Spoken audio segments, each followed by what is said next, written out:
A very warm welcome to you all in my class. मैं आशा करती हूँ कि आप सभी स्वस्थ होंगे, मस्त होंगे और घर पे रह के खूब जम के पढ़ाई कर रहे होंगे। तो इसी के साथ आज हम लोग अपनी क्लास शुरू करते हैं। तो आज हम लोग पढ़ेंगे अंतर्राष्ट्रीय राजनीति में उदारवादी तथा नव उदारवादी दृष्टिकोण। तो सबसे पहले हम देखते हैं कि जो उदारवाद है उसकी कुछ मौलिक मान्यताएं हैं। तो वो मौलिक मान्यताएं हैं क्या? मान्यताएं मतलब कि ये क्या चीज़ें मानती हैं। व्यक्ति मौलिक अंतर्राष्ट्रीय करता है, राज्य के अधिकार गतिशील हैं और वे स्वसंबंधित तथा दूसरों के साथ भी संबंधित हैं। व्यक्ति और राज्य के हित विभिन्न प्रकार के घरेलू और अंतर्राष्ट्रीय परिस्थितियों एवं स्थितियों से निर्धारित होते हैं। व्यवस्था में आपसी हित सहयोग को लगातार टिकाऊ बनाए रख सकते हैं। जो स्टेट्स हैं, जो राज्य हैं या फिर जो देश हैं, उनके जो हित हैं, अगर दो देशों के हित एक जैसे हैं तो वो दो देश मित्र बन सकते हैं। ठीक है, देखते हैं कि उदारवाद में स्वतंत्रता को सर्वाधिक महत्व दिया जाता है तथा इस स्वतंत्रता को बनाए रखने के लिए एक सीमित संवैधानिक शासन, लोकतांत्रिक शासन का समर्थन किया जाता है तथा ये बाजारवादी अर्थव्यवस्था का पक्ष लेते हैं। इनके अनुसार अंतर्राष्ट्रीय राजनीति में सहयोग व शांतिपूर्ण संबंधों का निर्माण होना चाहिए। इन्होंने इन संबंधों की स्थापना के लिए विभिन्न विभिन्न साधनों का सहारा लिया।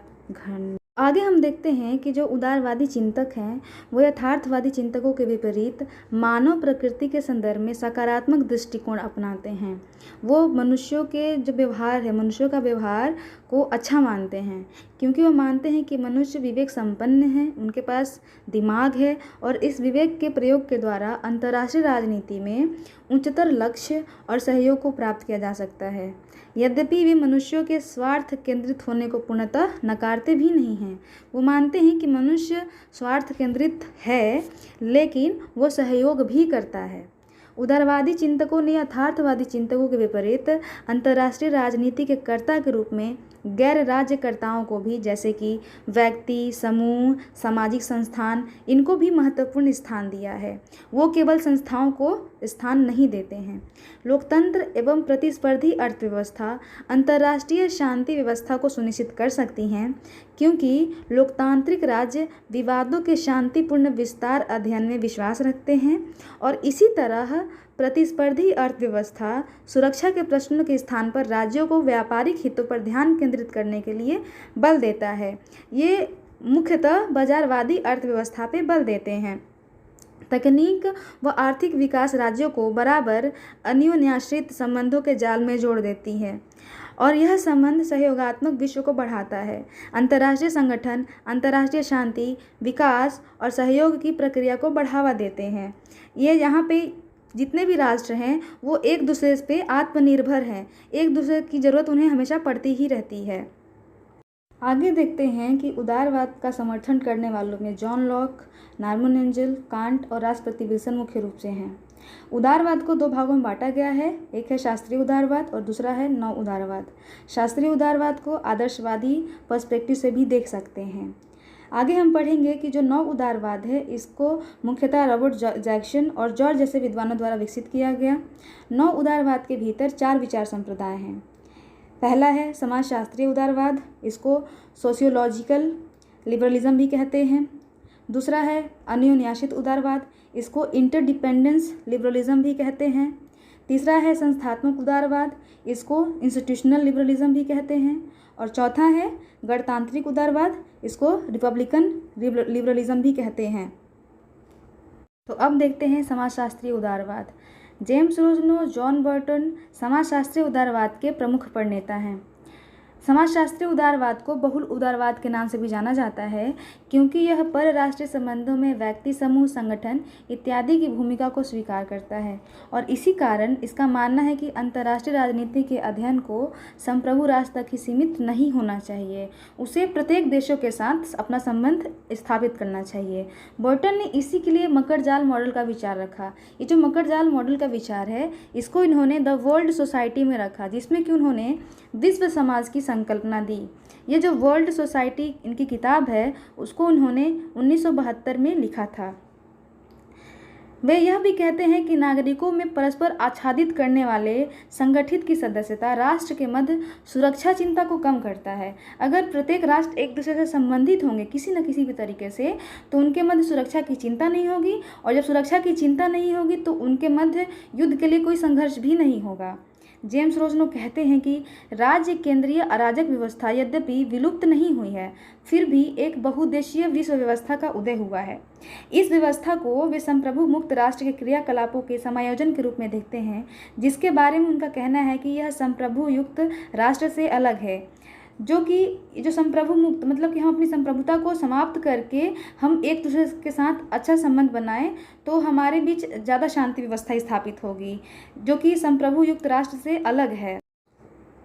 आगे देखते हैं हम अन्योन्याश्रित उदारवाद। इसके मुख्य विचारक David Mitrany, Robert Keohane, Joseph Nye. आगे हम देखते हैं अन्योन्याश्रित उदारवाद।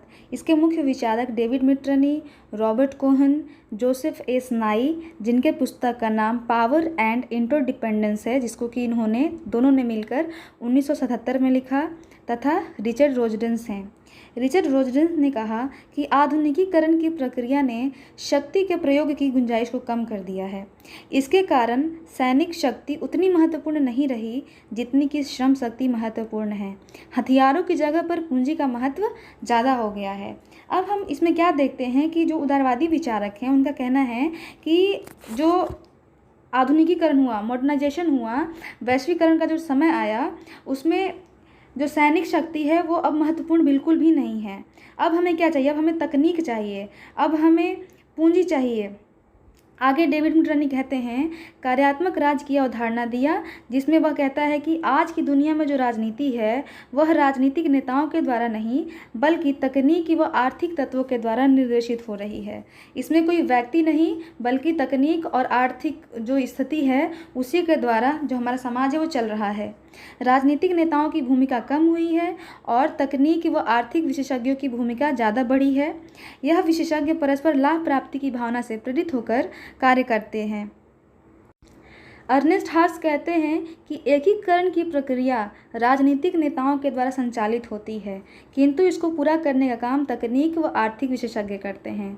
इधर देखिए, यहाँ पे डेविड मिटरनी क्या करते हैं कि राजनीतिक नेताओं के महत्व को ही ख़त्म कर देते हैं, लेकिन अर्नेस्ट हार्स कहते हैं कि जो राजनीतिक नेता हैं उनके द्वारा ही सारी जो राजनीतिक प्रणाली है उसको एकीकरण करने की जो प्रक्रिया है उसको चलाया जाता है, लेकिन इनको पूरा करने का काम जो तकनीकी व आर्थिक विशेषज्ञ हैं वो करते हैं।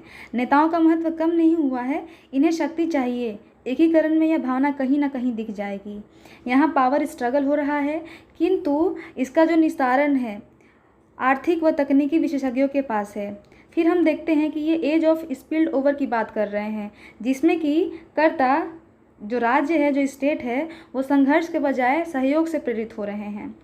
आगे जोसेफ एस नाई तथा रॉबर्ट कोहन ने जो किताब लिखी थी पावर एंड इंटरडिपेंडेंस, उसमें इन्होंने जटिल अंतर्निर्भरता की बात की। अंतर्राष्ट्रीय संबंधों में अंतर्निर्भरता का अर्थ है आपसी निर्भरता, जिसमें देश या कर्ता एक दूसरे के कार्यों से प्रभावित होते हैं। नेक्स्ट है संस्थात्मक उदारवाद। इसके बहुत बड़े विचारक हैं वॉकर रिजवर्जन।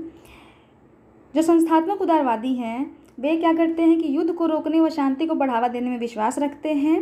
इनके अनुसार अंतर्राष्ट्रीय राजनीति में यूरोपीय यूनियन व विश्व व्यापार जैसी संगठनों के माध्यम से शांति स्थापना हो सकती है।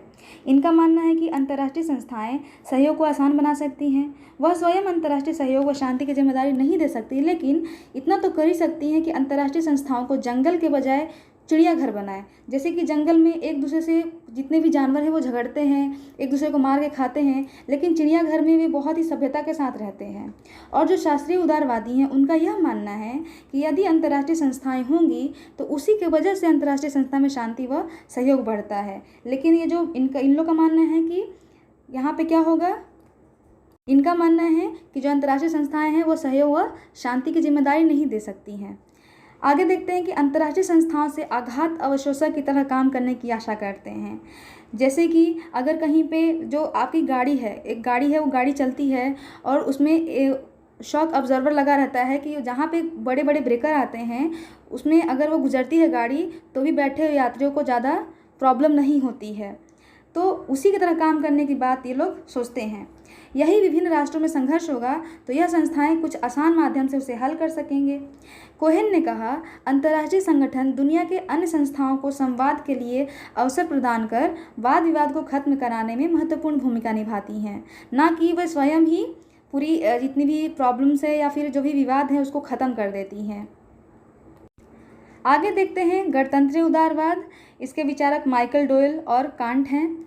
जो कांट है वो जर्मनी के दार्शनिक थे जिनका प्रसिद्ध कथन था कि लोकतांत्रिक राज्य आपस में युद्ध नहीं करते। इसी मान्यता को समकालीन विश्व में माइकल डोल ने पुनर्जीवित किया। इनके अनुसार लोकतांत्रिक राज्य अपने संघर्षों का शांतिपूर्ण समाधान करते हैं। दुनिया में जो प्रजातांत्रिक राष्ट्र बढ़ रहे हैं वे स्वयं शांति को अलग नहीं कर सकते, क्योंकि लोकतांत्रिक राज्य शांति को समाप्त नहीं करेंगे। डोयल कहते हैं, लोकतांत्रिक सरकारें किसी व्यक्ति विशेष से निर्मित नहीं होती बल्कि पूरी जनता से निर्मित होती हैं। लोकतांत्रिक राज्य में नैतिक मूल्य पाया जाता है और नैतिक मूल्य यह है कि ऐसे राज्य शांति का संगठन बनाना चाहते हैं। आर्थिक व्यापार की इच्छा भी संघर्ष को रोकती है। यह विचारक विकास और प्रगति में विश्वास रखते हैं, इसलिए समझते हैं कि संघर्ष में अधिक खर्च करने से कुछ हासिल नहीं होगा।